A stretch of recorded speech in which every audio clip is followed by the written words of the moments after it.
నిరుద్యోగులకు 3 లక్షల ఉద్యోగాలు ఇచ్చేందుకు కాంగ్రెస్ సర్కార్ కృషి చేస్తోందన్నారు పీసీసీ చీఫ్ మహేష్ కుమార్ గౌడ్. 2 ఏళ్లలోనే తమ ప్రభుత్వం 70,000కు పైగా ఉద్యోగాలు ఇచ్చిందని చెప్పారు. నాగర్ కర్నూలు జిల్లా అచ్చంపేటలో పర్యటించిన మహేష్ కుమార్ గౌడ్ ఇందిరాగాంధీ జయంతి సందర్భంగా ఆమె విగ్రహానికి పూలమాలలు వేసి నివాళులర్పించారు. సీలింగ్ యాక్ట్తో లక్షలాది ఎకరాలు పేదలకు పంచిన ఘనత ఇందిరాగాంధీకే దక్కుతుందని చెప్పారు.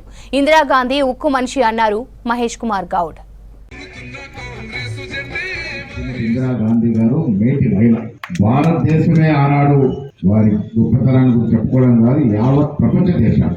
అమెరికా మాజీ అధ్యక్షుడు నిక్సన్ లాంటి వారు ఆవిడ ప్రధానమంత్రిగా తీసుకున్న సాహసోపేత నిర్ణయాలు మాలాంటి వాళ్ళని కూడా తీసుకోలేమనే మాట నిక్సన్ గారు చెప్పినారంటే ఆమె ధైర్య సాహసాలకి ఎలాంటి ప్రతీక మనకు అర్థమవుతుంది.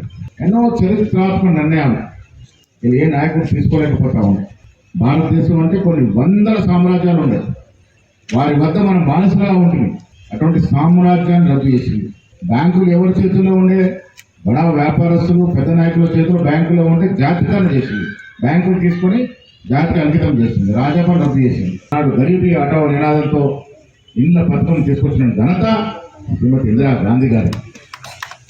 ఒక భూస్వామి మీద 1000 ఎకరాలు ఉంటే అందరూ వారి దగ్గర కూలీలు చేసుకునే పరిస్థితి. ఆనాడు పివి నరసింహారావు ముఖ్యమంత్రి ఇక్కడ మొట్టమొదటిగా ఆంధ్రప్రదేశ్లో సీలింగ్ ని ప్రవేశపెట్టిన ఘనత ఇందిరాగాంధీ గారు. పాకిస్తాన్ గెలడమే కాదు, ఒక కొత్త దేశం బంగ్లాదేశ్ సృష్టించినటువంటి మహాకార్య దేవత ఇందిరాగాంధీ గారు. ప్రధానమంత్రి పదవిని సోనియా గాంధీ గారు, రాహుల్ గాంధీ గారు తృణప్రాయంగా త్యాగం చేశారు. 2004లో సోనియా గాంధీ గారు ప్రధానమంత్రి అవుతారంటే ఎవరు ఆపే శక్తి లేకుండే. 2009లో రాహుల్ గాంధీ గారు అవకాశం వచ్చినా మళ్ళీ మన్మోహన్ సింగ్ చేసి ఈ దేశ ఆర్థిక పరిస్థితి గాడిలో పెట్టిన ఘనత గాంధీ కుటుంబాన్ని. ఇలా కౌన్సిలర్ పదవి వదులుకోవడానికి సిద్ధంగా ఉన్నాం మనం.